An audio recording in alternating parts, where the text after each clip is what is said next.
June 19th, 1944, 0530 hours, USS Lexington, Philippine Sea.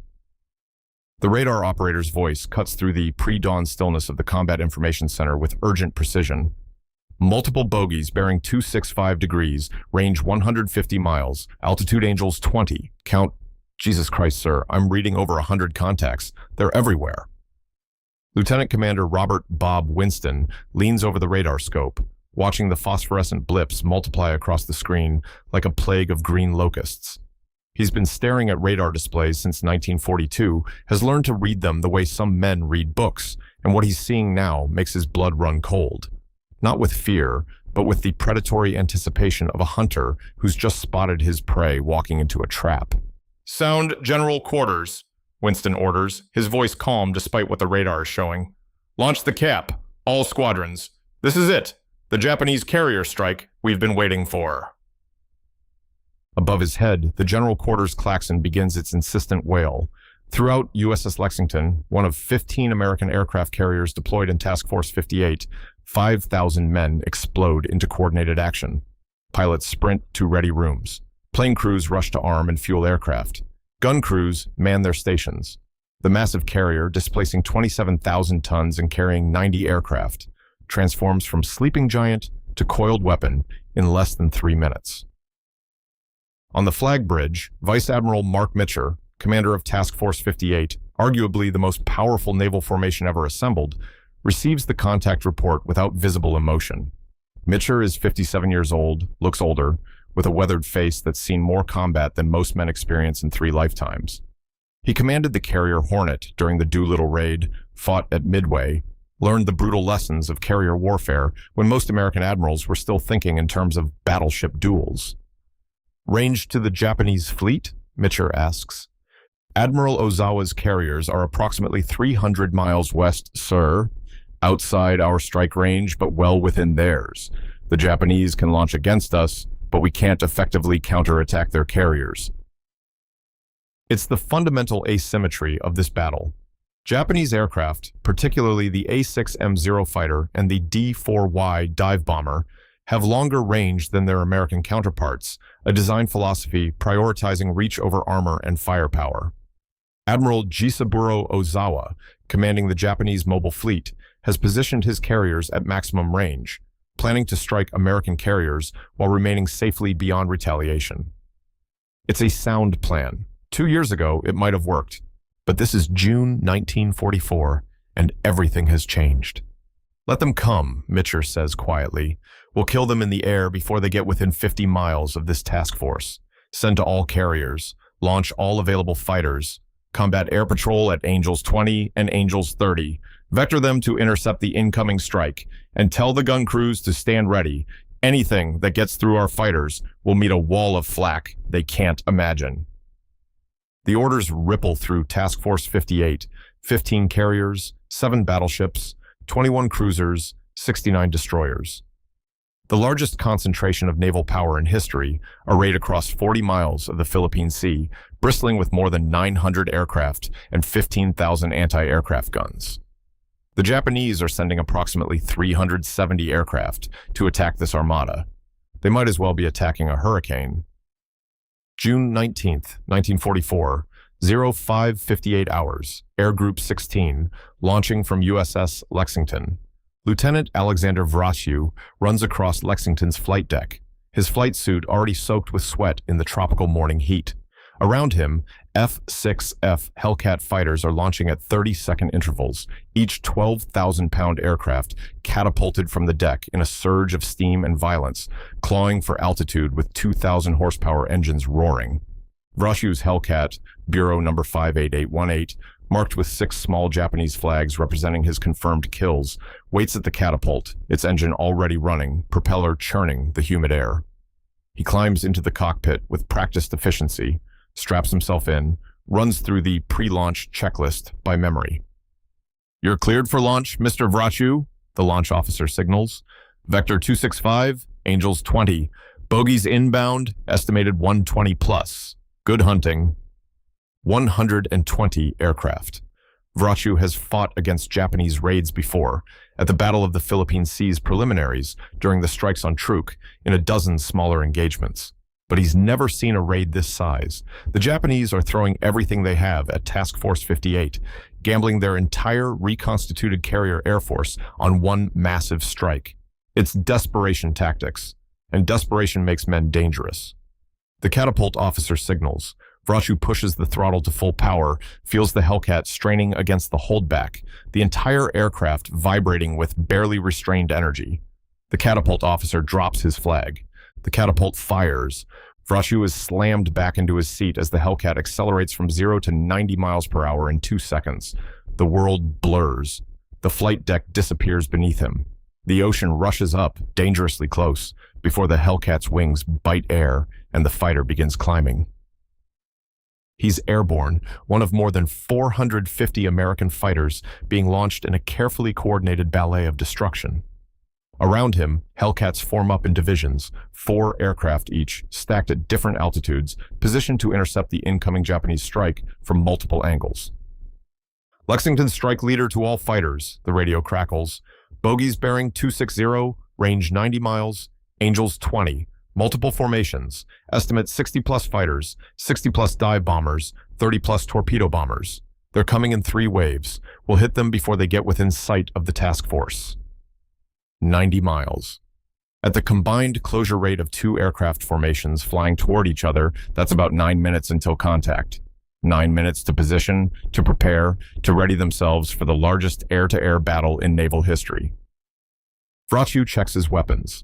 6.50 caliber machine guns, 400 rounds per gun, 2,400 rounds total.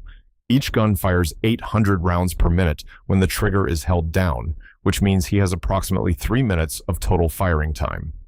3 minutes to kill as many Japanese aircraft as possible before his ammunition runs dry. The Hellcat is purpose-built for this mission. Unlike the Zero, fast, maneuverable, but lightly built and vulnerable, the Hellcat is a flying tank. Armor plating protects the pilot and critical systems. Self-sealing fuel tanks prevent fire when punctured. The airframe can absorb tremendous battle damage and keep flying. And the 6 heavy machine guns, mounted in the wings, deliver devastating firepower at ranges where the Zero's lighter armament is ineffective. American pilots have a saying, "The Zero can turn inside you, but the Hellcat will kill you before the turn matters." Bogies at 60 miles, the radio updates. Angels 20, descending. Fighters leading. Dive bombers behind them. Torpedo bombers bringing up the rear. Textbook attack formation. Vrachu scans the sky ahead, searching for the first visual contact. The morning sun is behind him, advantage American, which means the Japanese will be silhouetted against the lighter western horizon. Any second now. Tally-ho! Tally-ho! The call comes from a pilot ahead and above. "I have visual on the bogies. Angels 20 heading right for us. Holy shit, there's hundreds of them." Vrachu sees them now. At first, just dots against the horizon. Then the dots resolve into aircraft. Zeros, Vals, Kates, all the familiar shapes of Japanese naval aviation, formed up in massive gaggles that stretch across miles of sky. They're not in tight combat formations. They're flying loose, almost sloppy, like they're on a training exercise rather than attacking the most heavily defended naval force in the world. Something is wrong. Vrachu has fought Japanese naval aviators before, fought them at the Battle of Santa Cruz, at Rabaul, at Truk. Those pilots flew tight formations, executed coordinated attacks, fought with skill and determination, born of years of training and combat experience. These pilots are flying like students, like replacements, like men who've had 6 months of training instead of 6 years. And suddenly, Vrachu understands the opportunity being presented to him. All fighters, this is strike leader. Break by divisions and engage at will. Take them apart. The American Hellcats drop on the Japanese formation like wolves on sheep. Vrachu selects a 0 ahead and below, dives to build speed, closes to 300 yards, point-blank range in aerial combat, and presses the trigger. All 6 machine guns fire simultaneously, converging their fire on the Zero's fuselage. The Japanese fighter disintegrates, literally torn apart by the weight of fire. Pieces of wing and fuselage tumble through the air. No parachute. The The pilot never had a chance to react. First kill. Vrashu breaks right, climbs, searches for another target. There, a Val dive bomber, plodding along at 180 miles per hour, completely unaware of the Hellcat dropping on it from above. Vrashu lines up, fires a 2-second burst. The Val's fuel tank explodes, and the aircraft tumbles out of the sky, trailing fire. Second kill. 45 seconds since the engagement began. Around him, the sky has become a three-dimensional melee of aircraft. Hellcats hunting, Zeros trying desperately to protect the bombers, Vals and Kates scattering like frightened birds. Tracers crisscross the air. Aircraft burn. Men die. The radio is a chaos of voices. Got one! Break left, break left! 2 Zeeks on my 6. I'm hit, Silence. Vrashu finds a third target, another Zero, this one actually fighting back, turning hard to get inside the Hellcat's turn radius. It's the classic Zero tactic. Use superior maneuverability to get behind the American fighter, then kill it with cannon fire. But Vrashu doesn't turn with the Zero. Instead, he extends, uses the Hellcat's superior speed and power to pull away, gaining separation. The Zero pilot follows, thinking he's chasing, not realizing he's being baited. Vrashu lets the range open to 600 yards, then executes a vertical reversal, pulls up into a steep climb, uses the Hellcat's power and energy retention to loop up and over, coming down behind the Zero, which has bled off all its energy trying to follow. Now Vrashu is behind the Zero, and the Japanese pilot realizes his mistake too late. He tries to brake, to dive, to evade. Vrashu follows effortlessly, the Hellcat's superior power and speed making the Zero's maneuvers look like slow motion. At 200 yards, Vrashu fires. The Zero's cockpit explodes. The aircraft noses over and plunges into the sea. Third kill. 2 minutes since the engagement began. The Japanese formation is disintegrating. What started as a coordinated strike of 370 aircraft has fragmented into dozens of individual aircraft, trying desperately to survive, to evade, to escape the Hellcats that are slaughtering them with methodical efficiency.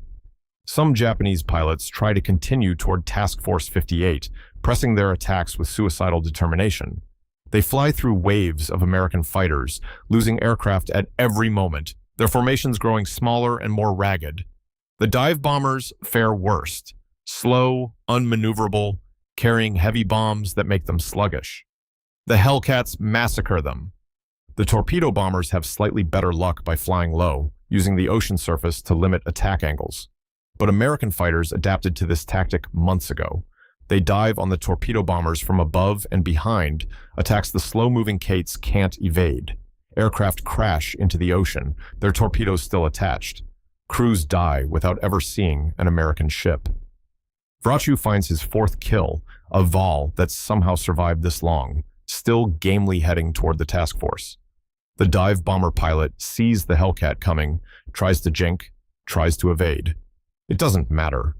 Vrashu's 6 machine guns shred the Val's tail section, severing control surfaces. The bomber noses over and spins into the ocean. Fourth kill, 4 minutes since engagement. All fighters, this is Strike Leader. Second wave inbound, bearing 270, range 50 miles. Reform and vector to intercept. A second wave. The Japanese are sending another massive strike, another 100-plus aircraft, straight into the same killing ground where the first wave is being destroyed. It's madness, or desperation, or both. Vrashu checks his fuel and ammunition. He's burned through 800 rounds, 1/3 of his total. Fuel is at 70%. He has time for one more intercept, maybe 2, before he needs to return to Lexington to rearm and refuel. Understood, Strike Leader. Reforming now. He climbs back to 20,000 feet, joins up with other Hellcats that have broken off from the massacre below. Together, they vector west to intercept the second Japanese strike. Below them, the ocean is dotted with oil slicks, floating debris, and the occasional life raft containing Japanese survivors. The first wave of the attack has been effectively destroyed. Perhaps 30 aircraft out of 120 have survived to reach attack range of Task Force 58, and those 30 will face the most concentrated anti-aircraft fire in naval history. The second wave won't do any better. June 19th, 1944, 10:15 hours, USS Lexington Combat Information Center. Lieutenant Commander Winston watches the radar plot with a mixture of professional satisfaction and visceral horror. The screen tells a story of annihilation so complete it almost defies belief. Of the 120 aircraft in the first Japanese strike wave, perhaps 15 are still airborne and heading toward Task Force 58. The rest are gone, shot down, crashed into the sea, or fled westward trailing smoke. And now the second wave is entering the killing zone. Second wave contact bearing 272 degrees, range 40 miles. The radar operator reports. Count is 110 plus bogeys. Same formation pattern, fighters high, dive bombers middle, torpedo bombers low. Winston marks the plot, calculating intercept vectors. The American Combat Air Patrol has already repositioned. Fresh Hellcats from Essex and Enterprise climbing to 25,000 feet, the high-altitude perch from which they'll dive on the incoming Japanese. Meanwhile, the fighters that engaged the first wave are landing, rearming, refueling in a carefully choreographed rotation that ensures Task Force 58 always has maximum fighter strength aloft. Air plot shows 92 friendly fighters in position to intercept, Winston's assistant reports. Admiral Mitcher wants to know if we should vector battleships spotting aircraft to assist. Negative. The fighters have this. Tell the battleships to concentrate on anti-aircraft fire for any leakers that get through. Winston pauses, listening to the fighter frequency chatter bleeding through on the overhead speakers. And someone get me a preliminary kill count from the first wave. I need to know how effective our intercept was. The numbers come back 5 minutes later, compiled from pilot reports, gun camera footage, and shipboard observers. 97 confirmed kills, 15 probables. Of approximately 120 aircraft in the first Japanese strike, only 8 reached attack position on Task Force 58. Those 8 were engaged by coordinated anti-aircraft fire from 50 ships simultaneously. A curtain of 5-inch shells, 40mm Bofors rounds, and 20mm tracers so dense that pilots described it as a steel umbrella you could walk on. 6 of the 8 were shot down before dropping their ordnance. The remaining 2 released bombs that missed by wide margins, exploding in the water far from any American ship. No hits, no damage. 0 American ships struck. For 120 Japanese aircraft and 360 Japanese aircrew, the result was total annihilation in exchange for 0 effective damage to the target. And now the second wave is about to experience the same fate. June 19th, 1944, 10:25 hours, Air Group 2, USS Hornet. Lieutenant Commander William Bill Dean leads his division of Hellcats into a perfect bounce position, 12,000 feet above the incoming Japanese formation, with the sun behind him, approaching from the Japanese blind spot. It's textbook fighter tactics, the kind of setup that produces one-sided massacres. Through his canopy, Dean can see the Japanese formation clearly now. They're flying in loose gaggles, not the tight combat formations Japanese naval aviation was famous for in 1942. The Zeros that should be providing top cover are flying alongside the dive bombers instead of above them. A fundamental tactical error that leaves the entire formation vulnerable to high-side attacks. "This is Blue Leader," Dean transmits. "We're going in. Follow my lead, check your targets, watch your fire discipline.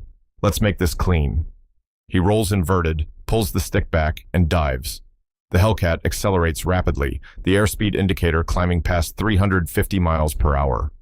At this speed, the Hellcat is a bullet, heavy, fast, deadly. The Japanese aircraft below seem to hang motionless in the sky, growing larger in his gun sight. Dean selects a 0 on the formation's right flank. The Japanese pilot never sees him coming. At 400 yards, Dean opens fire, a 3-second burst that walks .50 caliber rounds through the Zero's fuselage from tail to cockpit. The fighter explodes, hit in the fuel tank. Dean pulls up hard, bleeding off speed in a climbing turn that brings him back to altitude. His wingman, Lieutenant Junior Grade Robert Murray, follows Dean through the attack and flames a Val-dive bomber. The other 2 Hellcats in the division each claim kills, 4 Japanese aircraft destroyed in less than 20 seconds, the attackers escaping unscathed. "Reform high," Dean orders. "We'll make another pass." But by the time they're repositioned for a second attack, the Japanese formation has disintegrated. Hellcats from other divisions are swarming through the enemy aircraft like sharks through a school of fish. Everywhere Dean looks, Japanese planes are burning, falling, exploding. The sky is streaked with smoke trails marking the death trajectories of aircraft plunging into the sea. A 0 attempts to engage Dean's division, turning hard to get angles on the Hellcats. It's a brave attempt, but tactically futile. The Zero is outnumbered 4-1, and the Hellcat pilots are experienced combat veterans who've trained specifically to counter Zero tactics. Dean's wingman extends away from the Zero, using superior speed to open range. The Japanese pilot follows, falling into the trap. Dean reverses, cutting inside the Zero's turn, and positions himself on the enemy fighter's tail. The Zero pilot realizes his mistake and tries to dive away, but the Hellcat is faster in a dive than the Zero. Dean follows effortlessly, closes to 200 yards, and fires. The Zero's engine explodes, propeller windmilling to a stop. The aircraft noses over and enters a spin from which it never recovers. Dean watches it impact the ocean, adding another kill to his tally. Blue 3, this is Blue Leader. Check your 6, you've got a bogey closing. Blue 3, Roger, I see him. Braking left. Dean watches his number 3, a young ensign on his first combat mission, execute a perfect defensive break, then reverse and flame the pursuing Zero with a well-aimed deflection shot. The kid's a natural. If he survives this deployment, he'll be an ace. The engagement continues for another 15 minutes, a running battle across 30 miles of ocean as the Japanese formation attempts to reach Task Force 58 and American fighters systematically destroy it. The Japanese pilots show occasional flashes of skill and determination, but they're hopelessly outmatched. The Americans have better aircraft, better tactics, better training, better radar coordination, and overwhelming numerical superiority. By 10:45 hours, the second wave has been effectively annihilated. Of 110 aircraft, approximately 70 have been shot down by fighters. The remaining 40 press on toward Task Force 58, where they'll face the anti-aircraft barrage. Dean's division is Winchester, out of ammunition and low on fuel. Blue Flight, this is Blue Leader. We're RTB to rearm and refuel. Form up on me. The 4 Hellcats turn east, heading back toward USS Hornet. Behind them, the ocean burns with the wreckage of Japanese aircraft. Ahead, they can see the distinctive silhouettes of Task Force 58, 15 carriers, 7 battleships, and dozens of escorts, all untouched, all ready to launch the next fighter wave. Dean has been flying combat missions since Guadalcanal. He's seen the Japanese at their best, the skilled, aggressive pilots who nearly won the Pacific War in 1942. And he's seen them at their worst, the green replacements who've been fed into the meat grinder as Japan's experienced aviators died. Today's Japanese pilots are the worst he's ever encountered. They fly like students, fight like amateurs, die like victims. Whatever happened to the Japanese Naval Air Force between 1942 and 1944, it's been catastrophic. The institutional knowledge, the combat experience, the training infrastructure, all of it seems to have collapsed. Blue Leader, this is Hornet Air Control. You're cleared for immediate recovery. Nice work up there. Preliminary count shows your division with 11 confirmed kills. 11 kills for 4 aircraft, 0 losses, minimal ammunition expenditure. It's not air combat. It's a massacre. And it's not over yet. June 19th, 1944, 11:30 hours. Japanese carrier Taiho, 280 miles west of Task Force 58. Vice Admiral Jisaburo Ozawa stands on Taiho's bridge, watching his carefully planned offensive collapse in real time. The radio traffic from the strike aircraft tells a story of catastrophic failure, wave after wave of aircraft being intercepted far short of the American carriers, being shot down in numbers that seem impossible, being destroyed by an enemy that appears invulnerable. Strike 3 reports only 27 aircraft remaining, his air operations officer reports, voice tight with stress. They're requesting permission to abort and return to carriers. Strike 1 and Strike 2 have... Kaigensho, we've lost contact with Strike 1 and Strike 2. We must assume they've been largely destroyed. Ozawa says nothing for a long moment. He's sent approximately 370 aircraft against the American task force. If Strike 1 and Strike 2 are destroyed, that's 230 aircraft gone. If Strike 3 is down to 27 from an original 90, that's another 63 lost. Total, 293 aircraft destroyed out of 370 launched. A casualty rate of nearly 80% in a single day, against targets they haven't even damaged. What is the status of our carriers? Ozawa asks, his voice carefully controlled. Shokaku and Zuikaku have recovered approximately 30 aircraft from the strikes. Junyo has recovered 18. We're prepared to launch a 4th wave. No, Ozawa cuts him off. No 4th wave. Recall all remaining aircraft. We withdraw to the west, out of American strike range. Kaigan show, the Americans have not yet launched their counterstrike. We still have... An explosion, massive and violent, rocks Taiho from below. The carrier shudders, tilts slightly to port, then levels. Alarms begin wailing throughout the ship. Torpedo hit! The damage control officer shouts. Port side, forward of midships. We have flooding in. Another explosion. This one from Taiho's sister ship, Shokaku, visible 3 kilometers distant. A column of water erupts alongside the carrier, and even from this distance, Ozawa can see the massive vessel list heavily to port. Submarines. American submarines have penetrated the screening destroyers and are attacking the carriers. USS Albacore, a Gato-class submarine that's been stalking the Japanese fleet for 6 hours, has just torpedoed Taiho with a single Mark 14 torpedo. USS Kavala, operating independently, has hit Shokaku with 4 torpedoes from a spread of 6. Taiho will sink in 7 hours, her aviation fuel lines ruptured by the torpedo hit, gasoline vapors accumulating in the hangar deck until a single spark ignites a catastrophic explosion that tears the carrier apart from within. 1,650 men will die, including most of the ship's air group. Shokaku, veteran of Pearl Harbor, Coral Sea, Santa Cruz, and a dozen other battles, will sink in 3 hours, her hull shattered by the submarine attack and subsequent internal explosions. 1,272 men will die, including virtually all of her surviving aircrew who just returned from the failed strikes. Ozawa doesn't know this yet.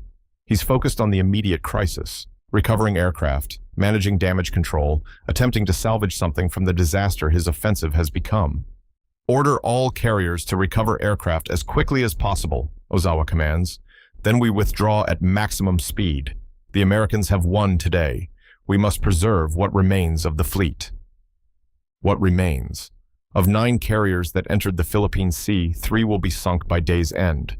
Of 430 aircraft available at dawn, fewer than 70 will survive to land back aboard.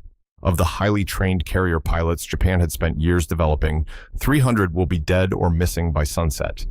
The Japanese mobile fleet has been effectively destroyed as a fighting force, not by American carrier strikes, those will come later, but by American fighters and submarines working in lethal coordination.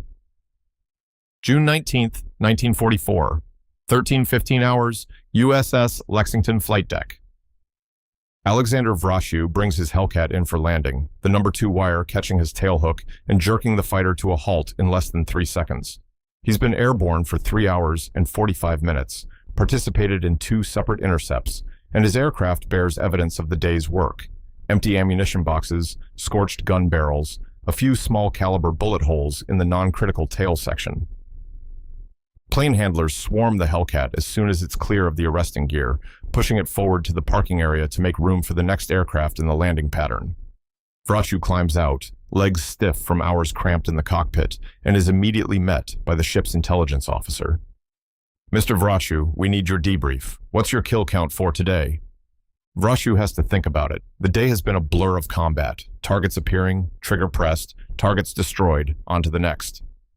6 confirmed, he says finally. Maybe 7, but I lost sight of the last one before impact. Call it 6. 6 aircraft destroyed in a single day. It's the highest single mission tally of Vrashu's career, and it barely registers emotionally. The Japanese aircraft were so easy to kill, the engagement so one-sided, that it felt less like combat and more like an aerial execution. Did any of them fight back? The intelligence officer asks. We're getting reports that the Japanese pilots seemed inexperienced. They were terrible, Vrashu says bluntly. Green as grass. I've seen better flying from students in advanced training. These pilots had no formation discipline, no tactical awareness, no idea how to fight Hellcats. They flew straight and level, didn't use clouds for cover, didn't coordinate their attacks. It was... He searches for the right word. It was a turkey shoot. The phrase will stick. By evening, pilots throughout Task Force 58 will be using it to describe the day's action. The Great Marianas Turkey Shoot, a name that captures both the one-sided nature of the combat and the casual efficiency with which American fighters destroyed hundreds of Japanese aircraft. Vrashu makes his way to the ready room, where other pilots are gathering to debrief and compare notes. The conversation is animated, almost celebratory, as men recount their kills and narrow escapes. I got 4 vals in one pass, one pilot brags. They were flying in trail, no spacing, no evasion. It was like shooting ducks at a carnival. I bounced a 0 from above, and the guy never even saw me. No lookout discipline, no defensive maneuvering, just straight and level until I shot him down. The torpedo bombers were the worst, flying at 50 feet, constant speed, constant heading. My grandmother could have shot them down. The Ready Room scoreboard is being updated with the day's results. Individual pilot kills, squadron totals, Task Force 58 aggregates. The numbers are staggering. Air Group 16, USS Lexington, 67 confirmed kills. Air Group 2, USS Hornet, 58 confirmed kills. Air Group 15, USS Essex, 51 confirmed kills. Air Group 8, USS Bunker Hill, 47 confirmed kills. And on through 15 carrier air groups. When all the claims are compiled, cross-referenced, and verified against gun camera footage and shipboard observations, the total will approach 300 Japanese aircraft destroyed by fighters alone, with another 70 to 80 destroyed by anti-aircraft fire. Against this, American losses are minimal. 29 aircraft lost to all causes, most of them operational losses or accidents rather than combat casualties. Of those 29, only about a dozen were shot down by Japanese fighters or anti-aircraft fire. The exchange ratio is approximately 25 to 1 in America's favor. It's not combat. It's extermination. Listen up, the air group commander enters the ready room and the celebration quiets. Admiral Mitcher is planning a counterstrike against the Japanese carriers. Launch time is 16:30 hours. We'll be hitting them at extreme range, over 300 miles, which means you'll be landing after dark, many of you on fumes. This will be dangerous flying, possibly more dangerous than the combat itself. He pauses, letting that sink in. Night carrier landings are hazardous in the best conditions. Night carrier landings with empty fuel tanks after combat, with exhausted pilots, that's when accidents happen. But the opportunity is too good to pass up. The Japanese fleet is damaged and retreating. If we can hit them now, we might finish what we started today. We might destroy their carrier capability completely. Frashu raises his hand. What's the target priority, sir? Carriers first.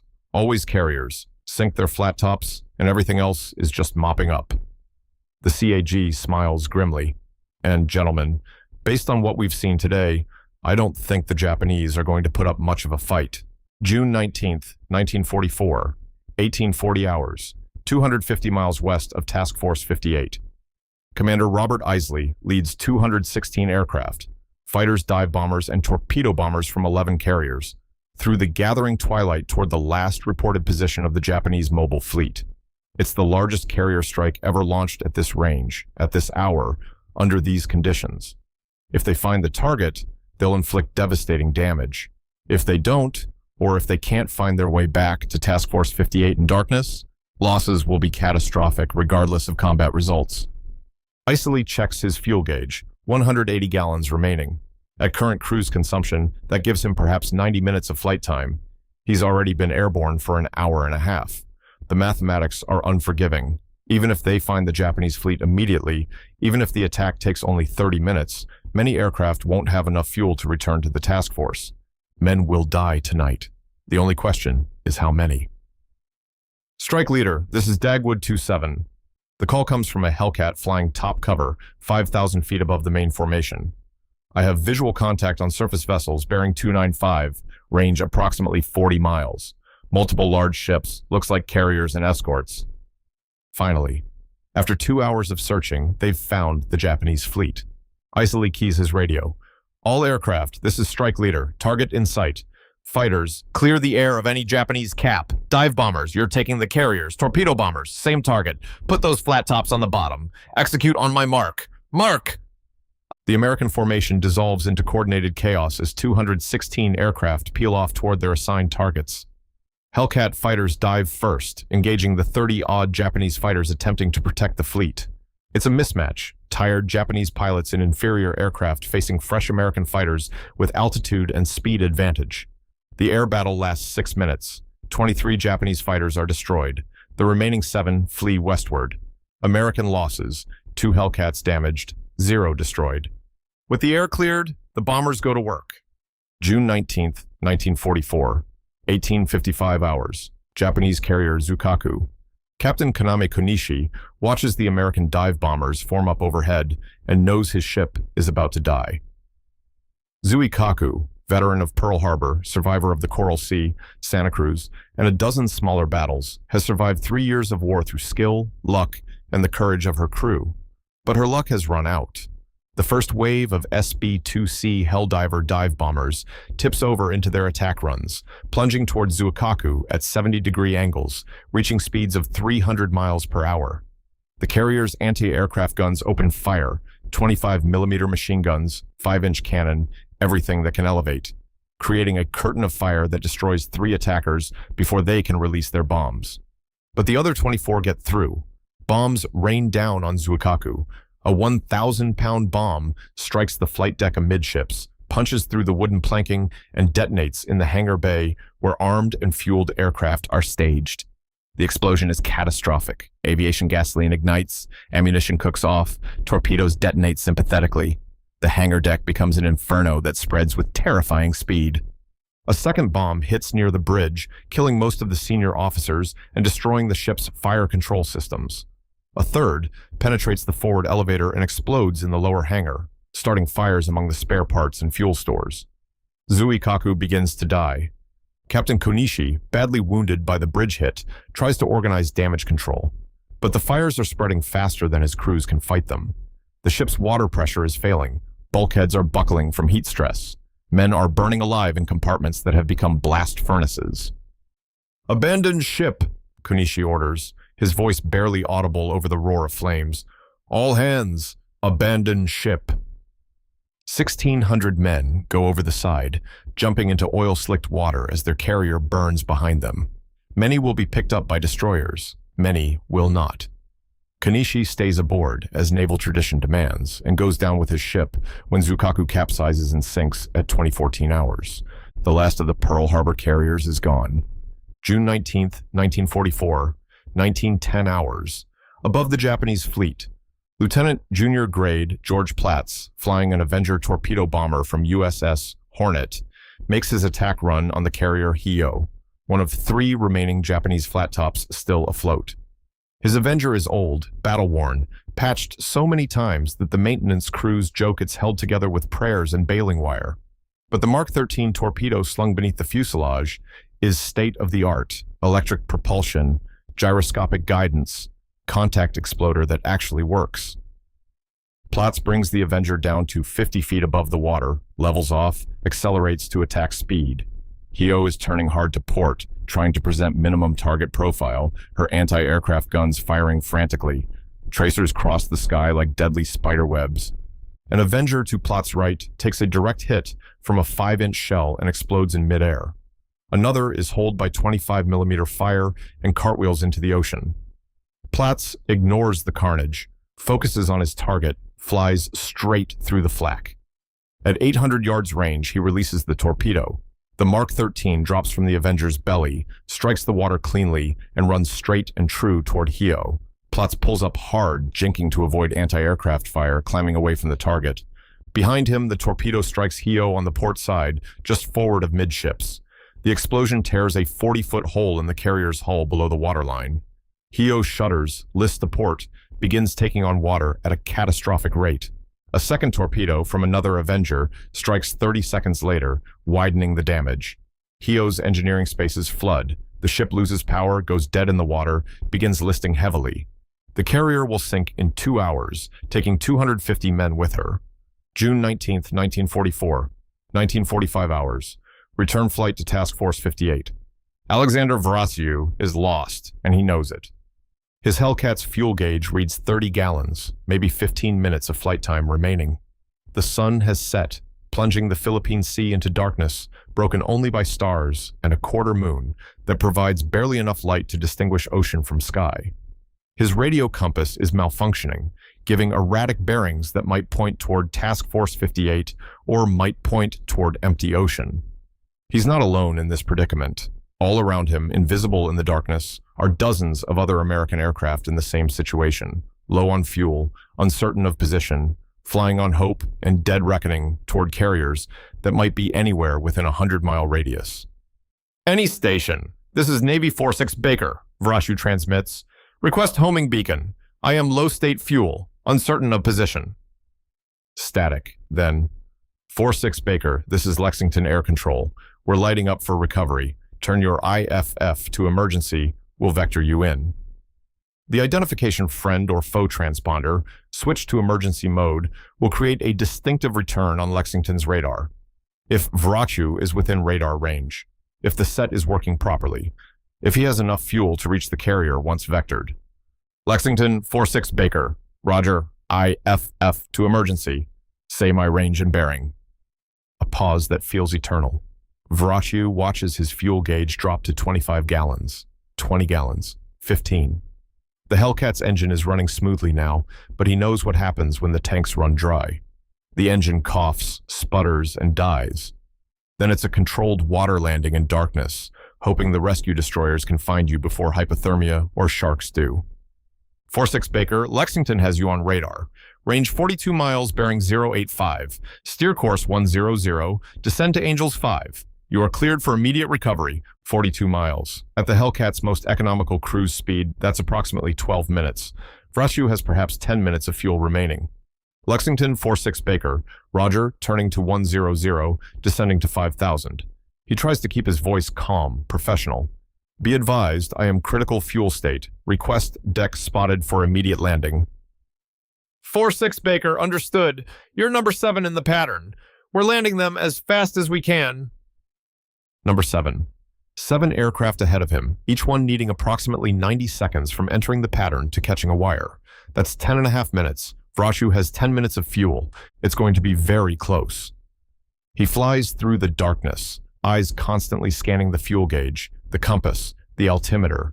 The engine note remains steady, a deep, reassuring roar that means fuel is still flowing. But Vrashu has flown enough hours to know that when the tanks finally run dry, there's no warning. The engine simply stops. Ahead, he sees lights, dozens of lights arranged in familiar patterns. Task Force 58 has illuminated, turning on every searchlight, every deck light, every navigation light, creating a constellation of illumination that can be seen for 50 miles. It's a massive risk. Japanese submarines could use the lights to target ships. But Admiral Mitcher made the decision to accept that risk, rather than lose dozens of aircraft and their crews to the darkness.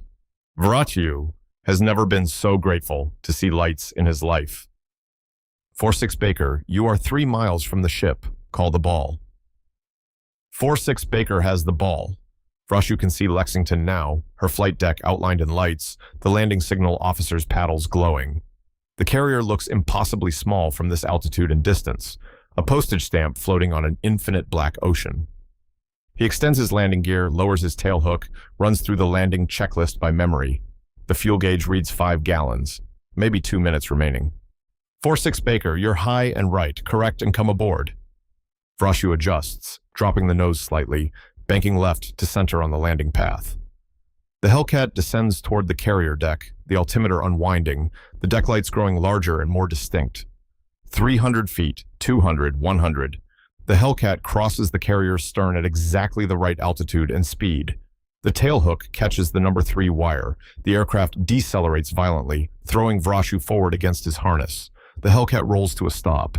The engine coughs once, twice, and dies. Fuel exhaustion. If he'd been 30 seconds later, he would have ditched. Plane handlers swarm the Hellcat, pushing it clear of the landing area.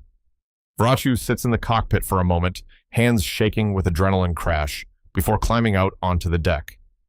Jesus Christ, sir, one of the plane handlers says, staring at the fuel gauge. You landed on fumes. Another minute and you'd have been swimming. I know, Vrashu says. He's too exhausted for more eloquent response. He's one of the lucky ones. Over the next 3 hours, 20 American aircraft will run out of fuel and ditch in the ocean. Some crews will be rescued by destroyers, sailing ahead of the task force with searchlights scanning the water. Some will never be found. But the pilots who make it back report devastating success. 2 Japanese carriers sunk, Suikaku and Hiyo. 2 more heavily damaged, Chiyoda and Junyo. 1 battleship damaged. 2 oilers sunk. Dozens of escorting destroyers and cruisers, damaged by near misses and strafing attacks. Against this, American losses total 100 aircraft, 80 destroyed or missing from fuel exhaustion and operational causes, 20 shot down by Japanese anti-aircraft fire. But most of the downed pilots are rescued.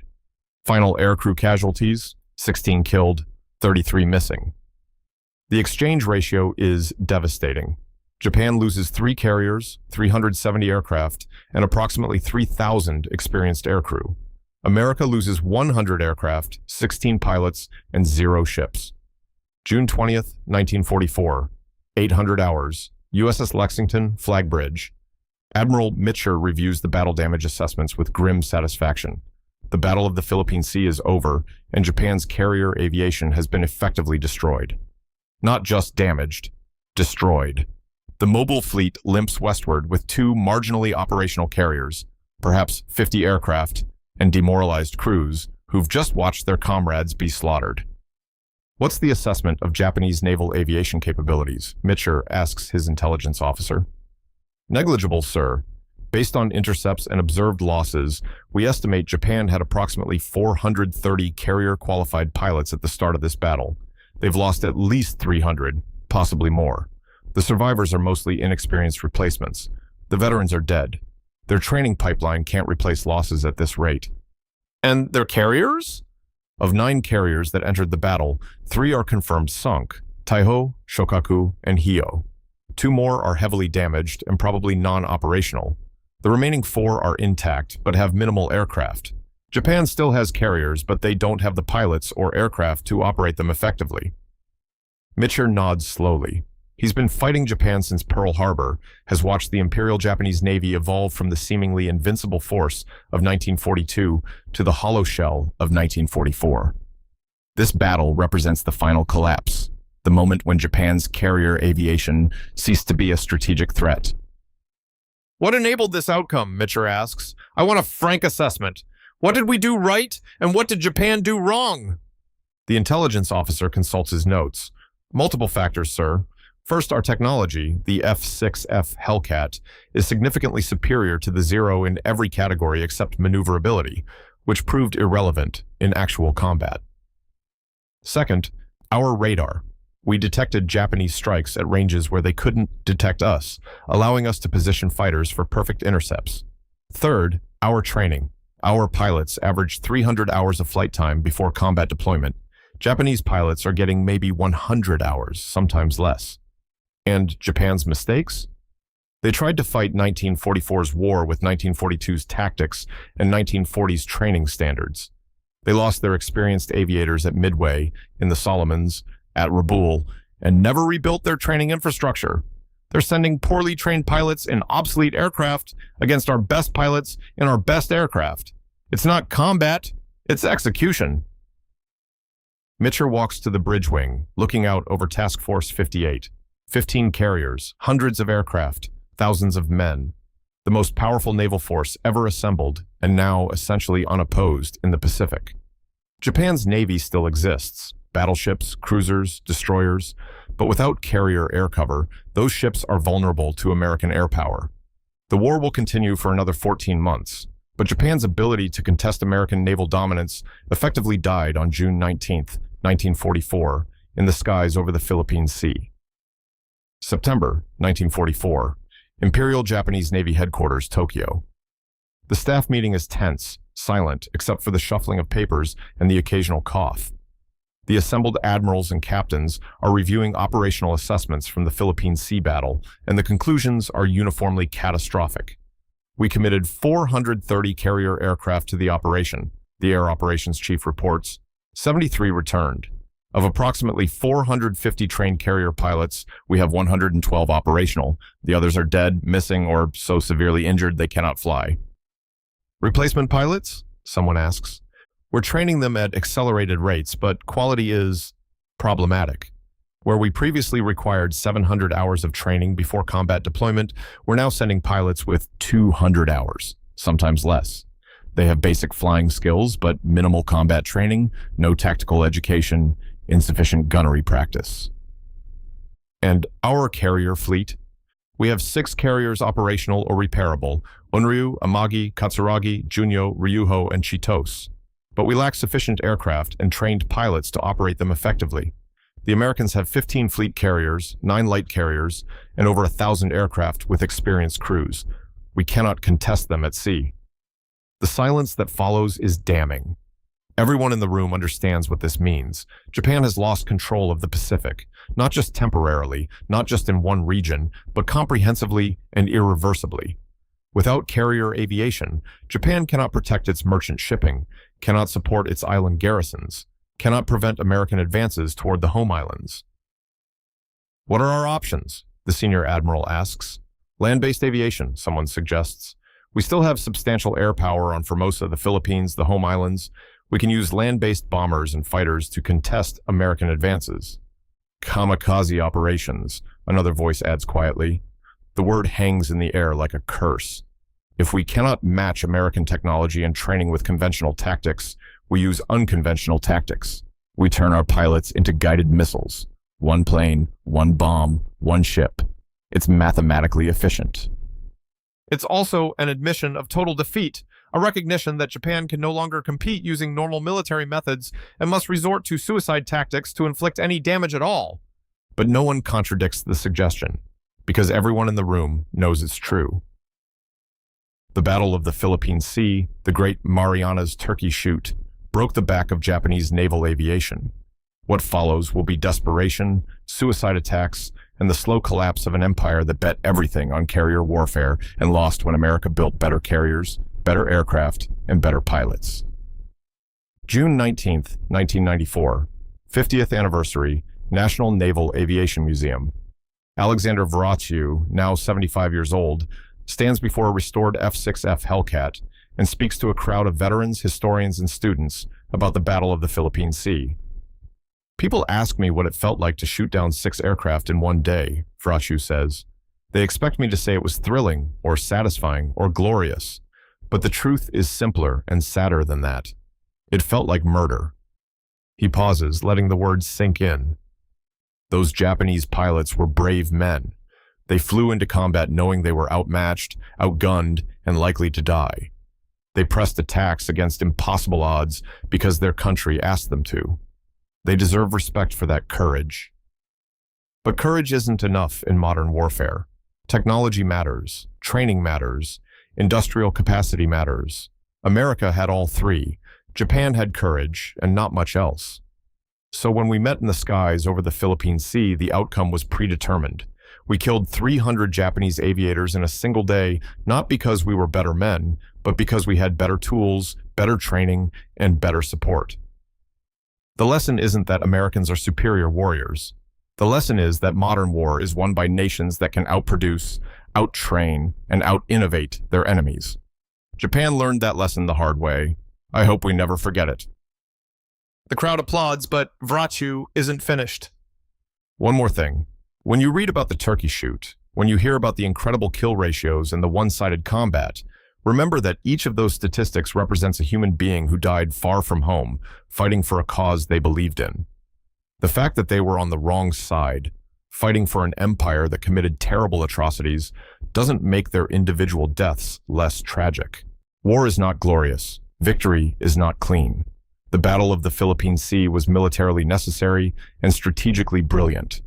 But it was also the day that 300 young men died in flames over an ocean that swallowed their bodies and their stories. Remember the victory, but remember the cost. Always remember the cost. Vorotyu salutes the Hellcat, the aircraft that kept him alive through a war that killed so many others. The crowd falls silent, honoring not just the American victory, but all the young men, American and Japanese, who fought in skies over the Philippine Sea 50 years ago. The Great Marianas Turkey Shoot, the day American naval aviation destroyed Japan's carrier air force so completely that it never recovered.